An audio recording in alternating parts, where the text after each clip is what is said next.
Na ndugu watazamaji wa Grand Bwisengo TV, leo nimepata fursa ya kufika hapa kwa watembeza pikipiki ama wa motari hapa mjini Uvira na kuwa na mratibu wa makordo wa motari hapa katika parking ambayo niko nayo mbeleni hapa.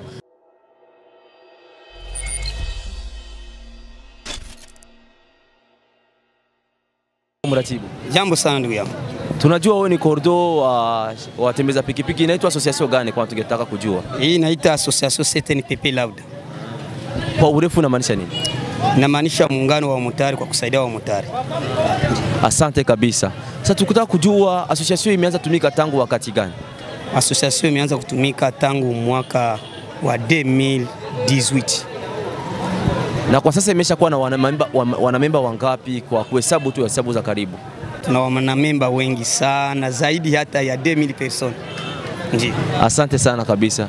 Tunataka kujua katika kazi yenu hii ya waendesha pikipiki, je, ni magumu yapi ambayo mnazidi kuyapata kwenye association? Ni magumu zaidi yale ambayo mnazidi kuwatatiza barabarani na wengine kama viongozi ama serikali, ni aje ambayo unapata magumu?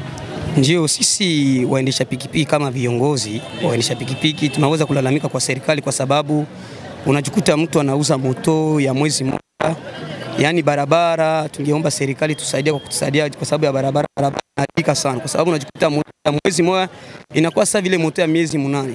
Na kuna zingine territoire au vile zingine katika mji wa province zingine Bukavu, Goma, Kalemi, Lubumbashi, unakuta mtu anauza moto ya mwezi mmoja, unakuta moto ingali ya mpya. Lakini hapa ukiuza moto ya mwezi mmoja unakuta moto ishakuwa yani imesambuka sana. Yani moto hawezi fikiria kufanya hata miezi 3 inatembea vizuri hapa. Yani mazingira ya barabara hairuhusu kwa motari kufanya kazi vizuri. Asante. Sasa mazingira kwanza ya barabara. Je, hakuna wengine matatizo ambayo wanapata wale watembeza pikipiki kwa usumbufu wa vyombo vya sheria ama aje? Masumbufu haiwezi kukosekana kwa sababu tuna usumbufu wingi. Tunasema kwamba wamotari wanapata tatizo nyingi sana. Kwanza, tatizo la kwanza ni kusema kwamba serikali inatuambia tuuze document, lakini inatupashia mfano ya Burundi kwa sababu hakuna mtu anaweza endesha chombo barabarani, gari, moto au ingine bitu tofauti kutembea kwenye petroli. Lakini sasa wanasema kwamba Burundi watu wanauza document. Sasa na tunauliza hivi, sisi tutauza document aje wakazi sisi hatuna barabara? Na kitu kinaweza kutufanya sisi tuuze vikaratasi vya serikali au madokima ya moto au ya gari, ni barabara ndio naweza kutusekonde inatupuse tuseme kama tuuze dokima. Lakini tutauza dokima aje na wakati barabara yenyewe iko tu yani zagara, yani barabara haijengewi. Tunaomba serikali jenge barabara ijapokuwa ndio tutauza dokima, lakini kusema tuuze dokima wanakuwa tu mabitu ya nguvu tu. Hapana, tuombi serikali yetu haiko kitu kia nguvu. Tunaomba kitu watengeneze barabara. Wasikompare Bukavu wakompare na Kalemi na Burundi kama njoo Uvira. Hapana. Uvira kama watu wauzi document na watu wanajiravolte kusema watauza document. Parce que tunajua kama barabara iko hovyo. Unajikuta moto ya miezi 3 nafanana kuwa moto ya mwaka mzima. Na moto ingali ya mpya. Ukiangalia moto za mingi hapa, tunaona kama zina vitambulisho. Unamwambia motari umsensibilize wende uzie serikali document. Nakwambia maana sitauzia serikali document kwa sababu serikali haijikamati nafasi yake, haitusaidii kitu. Inalomba itengeneze barabara, ndio sisi waendesha gari, waendesha pikipiki tutauza document. Sasa na kuhusu swali lingine tutaka kujua, kwa siku hizi watu rahia wamelalamikia kuhusu kupanda kwa bei ya mafuta ama karibira. Je, kwa upande wenu hiyo haileti magumu katika kazi yenu ya kutembeza mapikipiki?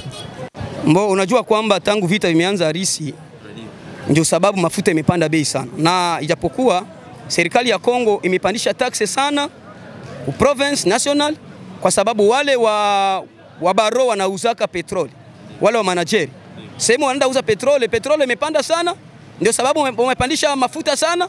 Na sisi waendesha pikipiki tumeamua tupandishe bei kwa sababu serikali imepandisha. Na pia sisi tunaendelea kupandisha bei kwa sababu unajikuta hapa kulikuwa natoka naenda Kiliba 1500 francs. Kutoka hapa na Sange ni 2000 francs. Kutoka hapa na Luvunge ilikuwa 3000 francs. Kutoka hapa na Kamanyola ilikuwa 6000 francs. Kwa sasa hivi kwenda Kamanyola ni 10000 francs. Kutoka hapa na Kiliba ni 2500. Kutoka hapa na Runingu 3000 francs. Sange 4000. Luvunge 7000. Ndio sababu umeona kwamba sisi tumepandisha bei kwa kufuatana na serikali. Serikali imepandisha bei na ndio sababu sisi tumepandisha bei. Serikali ikishusha bei na sisi waendesha pikipiki, madereva wa magari watashusha bei. Ndio sababu tumepandisha bei. Asante kwa kuenda kwanza mbele kadogo, tutaka kujua jina lako kwanza tupate kuendelea mengi. Mimi naitwa jina la Shukuru Mastak, jina maarufu naitwa Coordinateur Sauzi.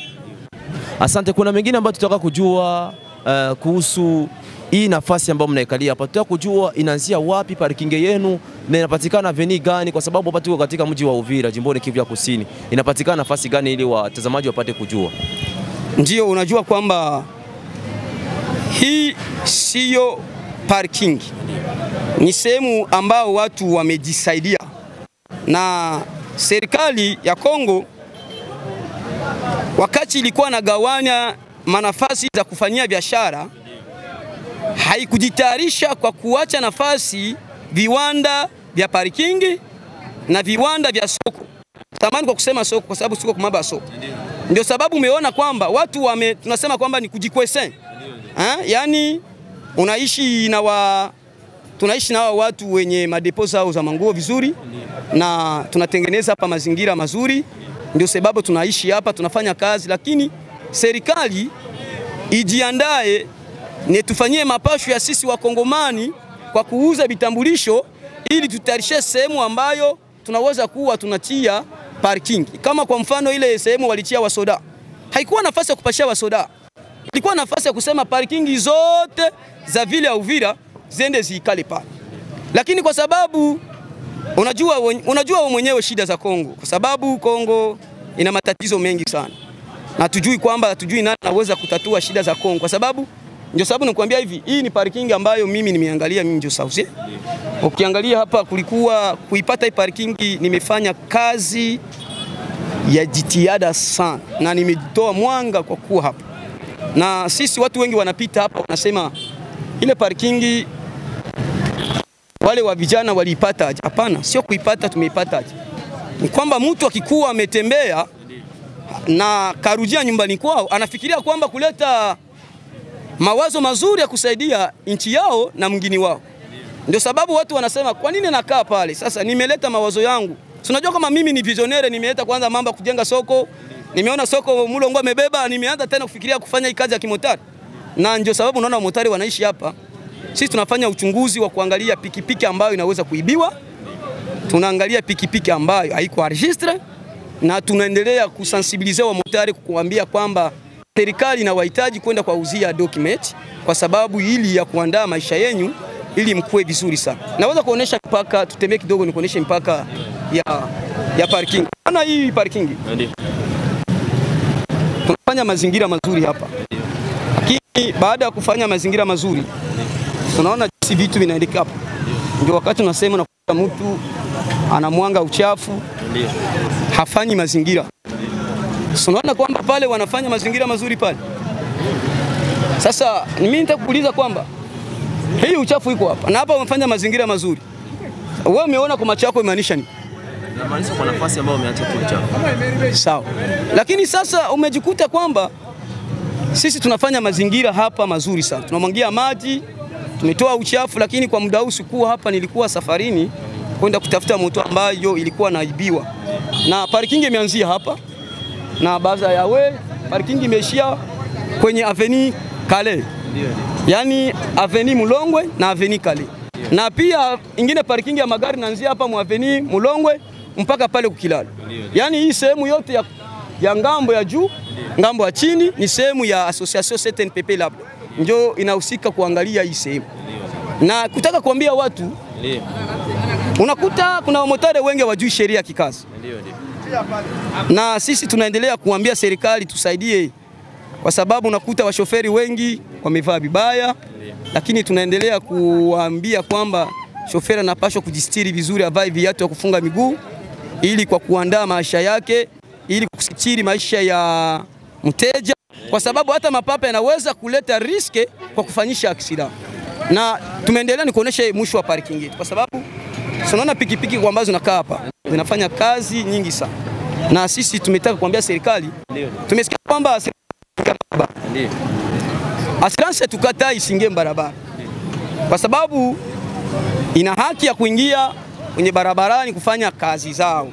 Lakini cha ajabu ni kusema hivi, sisi wa motari hatukatai kuambia serikali sifanye kazi kwa kutia assurance. Hapana. Kwa kutia assurance ni kusema hivi, kivipi watatia assurance barabarani na wakati barabara imeharibika? Na wanaleta mfikiria kusema kwamba sisi tunataka tuuze document wakati hawa watengenezi barabara. Sasa wanatuambia assurance haina uwezo wa kujenga barabara. Na tunajua serikali assurance inalipa taksi kuleta. Na mimi nataka kujiuliza hivi.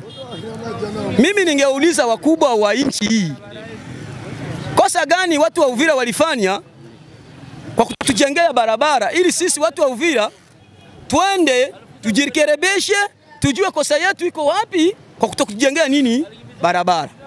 Na ijapokuwa tunasema kama mimi kiongozi wa waendesha pikipiki, na mawazo yangu nimefikiri kwamba wamesema tarehe 17 wataingiza assurance hapa kwa kufanya kazi. Lakini ningewaambia kwamba assurance tuikatai. Lakini assurance tusaidii kitu. Haisaidii wa motare kitu. Na kusema tuuze assurance, wakitengeneza barabara tutauza dokima bila fujo. Yaani barabara unaona moto zinazeeka za mwezi, unaona hii moto iko hapa. Ya mwezi mnakuta moto shazeeka na kwa ya miezi 3, 4. Na kusema kwamba sisi hatukubaliani na assurance kwa kuuza dokima. Mimi mmoja wa waendesha pikipiki kama kiongozi wa jimboni ya Kusini, ni kusema kwamba sisi hatuko tayari kwa kuuza dokima kwa sababu barabara yenyewe haifai. Ndio, asante.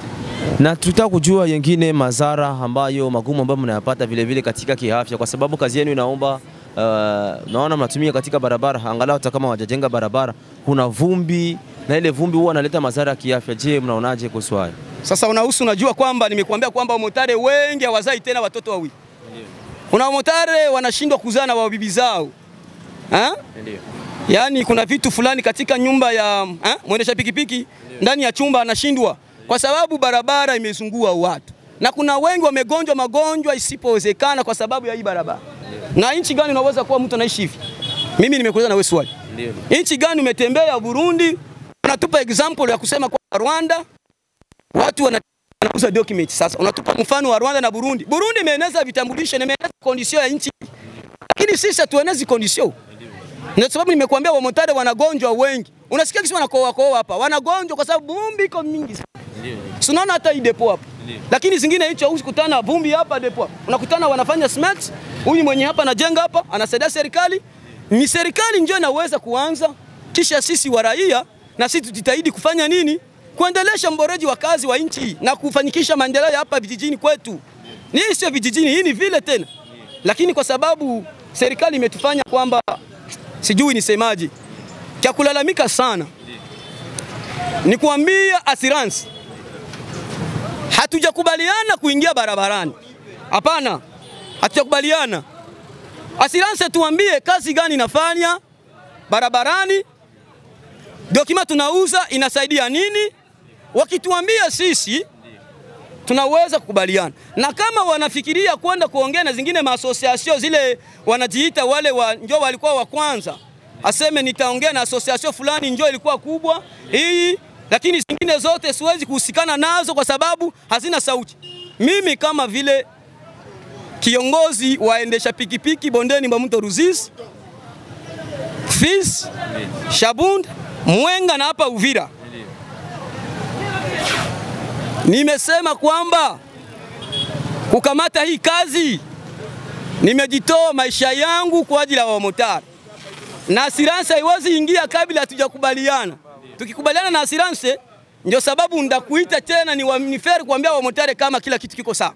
Lakini sasa hivi hatutafanya, assurance haitaingia barabara na wakati example yao kwa barabara imeharibika.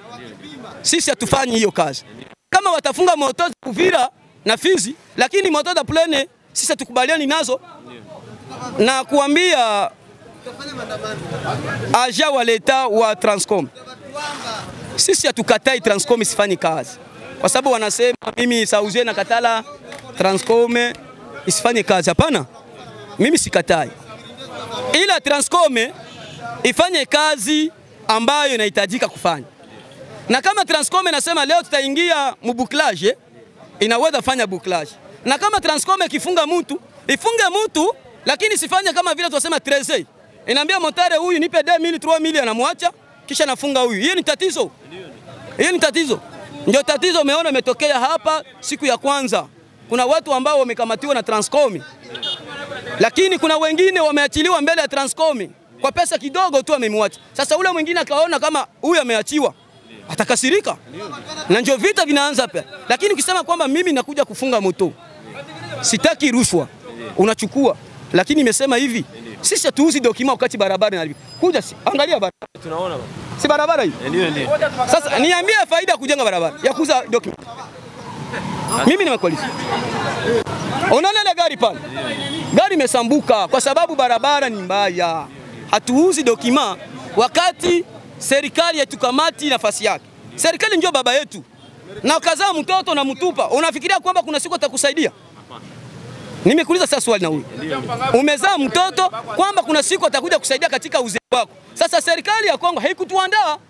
Na ndio sababu tumesema kwamba tuwezi uza vitambulisho vya waendesha pikipiki au hata magari kwa sababu hata wenyewe hawashiki sheria za nchi. Watengeneze. Ndio sababu nimesema kama kuna kosa sisi watu wa Uvira tumefanya, serikali ya Kongo kwa kutujengea barabara ituambie ili tujikosoe, watujengee barabara. Kwa sababu pesa zinatoka nyingi hapa, Uvira inaendelea. Sasa zinaenda wapi? Kisha hao wanafikiria tu wanaenda wanakamata wa president wengine wa masosia